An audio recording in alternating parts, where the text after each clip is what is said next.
Bonjour, alors cette nouvelle playlist, encore une, naît de manière assez fortuite. J'avais prévu à la base de continuer sur la série d'introduction au calcul matriciel, mais j'ai oublié mon trépied, le trépied dont je me sers pour fixer mon téléphone portable et donner un rendu vidéo d'écriture à la première personne. Bon, j'ai oublié ce trépied, et je voulais poster une vidéo aujourd'hui, donc pour concilier ces deux faits. Eh bien, je me lance sur une série de conseils mathématiques, de podcasts très rapides, 5 minutes je pense maximum chacun, voire même moins. Et en fait, ce que je vais me contenter de faire, gros flemmard que je suis, ce sera en fait de lire des articles que j'ai déjà écrits sur mon site internet, sur la partie blog, de conseils mathématiques généraux. Alors qu'est-ce que vous trouverez comme genre de conseils? Des conseils très bateaux, pas des trucs farfelus, pas des trucs très originaux, enfin je ne pense pas a priori. J'estime qu'en général les meilleurs conseils sont pas forcément les plus originaux, je le dis souvent. Ça sera peut-être ce qui sera original, ce sera la manière de présenter les choses. Pourquoi est-ce qu'il faut faire telle chose dont on sait déjà qu'il faut la faire? Pourquoi les démos de cours? Pourquoi voilà. Voilà, ça sera de la lecture de ces articles de blog sur mon site internet. Comment dire? Avertissement, je préfère, pour quelqu'un qui est déjà intéressé par le sujet, bien sûr, quelqu'un que ça n'intéresse pas, que ce soit de l'audio ou de la lecture ou de l'écrit, ça ne change rien.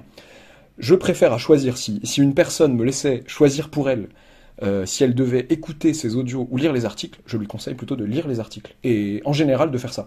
Je suis intéressé dans cette histoire, c'est-à-dire que ce que je fais là avec ces audios, avec les exercices sur YouTube, enfin les exos corrigés, c'est une manière de, comment dire, sous mes airs bienveillants, de me faire une petite place dans le math game sur YouTube, voilà, d'avoir un peu plus d'audience. Mais gardez en tête que à choisir à chaque fois, par exemple pour lire un corrigé d'un exercice par exemple, essayez de vous attacher au fait de tenir bon et de lire des trucs un peu plus longs à l'écrit, plutôt que seulement de regarder en vidéo.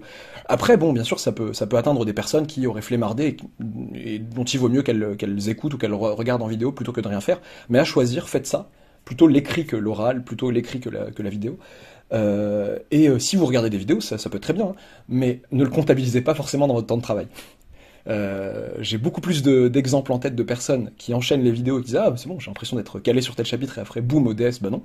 Plutôt que de personnes qui disent «Ah, mais en fait, avec ces vidéos-là, j'ai tout compris et maintenant je suis calé». Toujours ce travail personnel qui passe par écrire soi-même et lire. Et lire, c'est très important. Voilà. Donc voilà, je descends le projet avant même de l'avoir entamé, c'est génial. Voilà, Oui, donc est-ce que je me lance tout de suite? Oui, ceux qui sont un peu plus familiers avec le site, je pense, devinent que j'aime bien écrire. Et si vous voulez me lire dans des contextes non mathématiques, je vous mets en lien en description de la vidéo, de l'audio du coup, ma page Short Edition. Short Edition, c'est une plateforme où des écrivains, inconnus au bataillon des écrivains, des auteurs, on va dire, inconnus au bataillon comme votre serviteur, peuvent publier leurs petits poèmes, leurs nouvelles, etc. Ce que je fais sur cette plateforme, voilà. Je commence la lecture de l'article qui s'appelle « Améliorer son niveau en mathématiques, les temps courts et les temps longs ».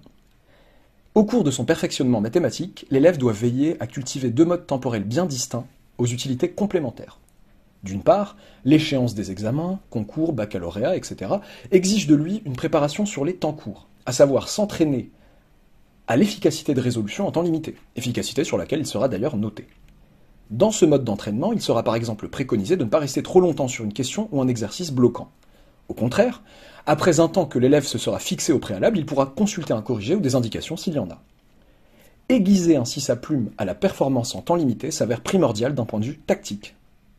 Toutefois, un entraînement se focalisant uniquement sur ce mode temporel n'a que peu d'incidence sur la construction mathématique de l'élève à long terme.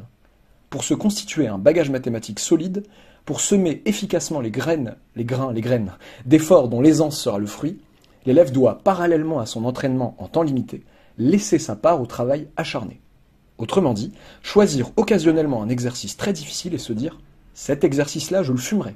Ça prendra le temps que ça prendra, mais je le fumerai. » C'est en se cassant les dents sur de tels défis qu'il repoussera ses limites, que l'on pourra un jour dire de lui « il a des facilités en maths ». Ce mode long est au précédent, ce que la stratégie filée est à la tactique ponctuelle. Bien entendu, il ne s'agit pas d'abandonner les problèmes classiques, les exercices d'application directe du cours, pour se concentrer uniquement sur des monstres mathématiques. Tout est question de mesure. Le temps, cette denrée rare, doit être utilisé intelligemment. Il me semble par exemple que certains trajets en transport peuvent être mis à profit pour fumer un monstre, au lieu de fuir le regard des autres voyageurs du même carré pendant 10 stations.